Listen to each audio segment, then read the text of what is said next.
Бәріңізге сәлем, сіздермен бірге мен Айнура. Менің арнама қош келдіңіздер. Бүгінгі видеомыз сметанный кремнің жасалу жолына арналады. Барлығыңызға таныс шығар, сметананы миксерлеген кезде сұйық болып қалады, өзінің қоюлығын жоғалтады. Ол болмас үшін не істейміз? Видеоны соңына дейін қараңыздар.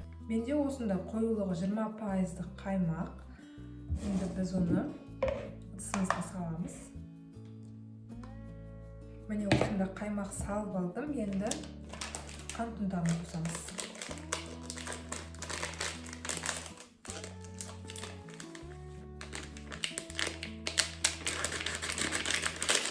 Қант ұнтағын қосып алған соң, миксердің баяу жылдамдығынан жайлап жоғарғы жылдамдыққа қарай асырып отырып, миксерлейміз.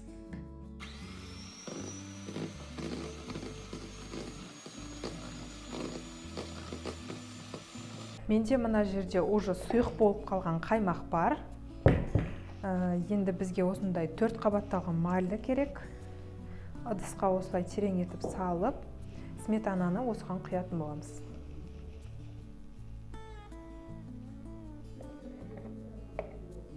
Міне марлыға осылай құйдық, асты кішкене осылай бос тұр. Бұны біз тоңазытқышқа бірнеше сағатқа қоямыз, яғни өзінің суы бөлініп шығуы керек. Сонда ғана бізде қою қаймақ пайда болады.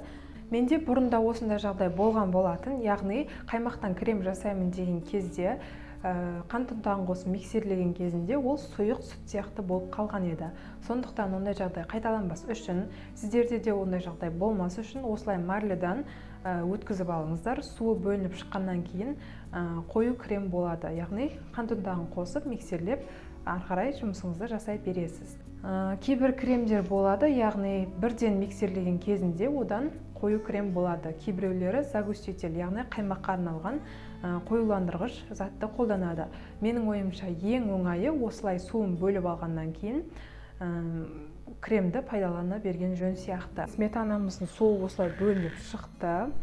Менде 400 грамм сметана болатын, одан 100 миллиграмм су бөлініп шықты. Қазір мен сіздерге жақыннан көрсетемін.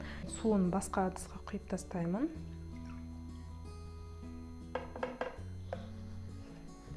Неке қараңыздар, осындай көкшіл сарғыш түсті су бөлініп шығады. Мінекей біздің суы бөлінген қаймағымыз.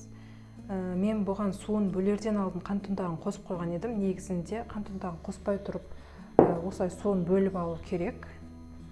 Енді біз бұны кондитер қапшығына саламыз.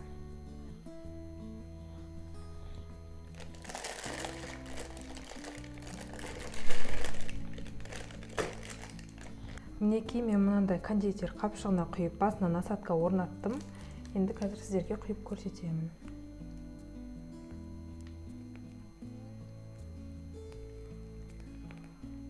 Мінекей байқасаңыздар, сондай қою крем болған.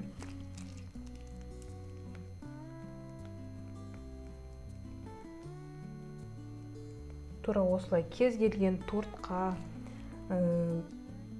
капкейктерге осылай қолдана берсеңіздер болады.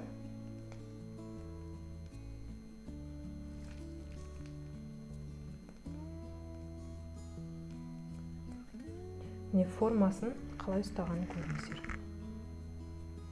Ешқандай загуститель қолданбай осындай қою болып шықты. Формасын өте жақсы ұстап тұр.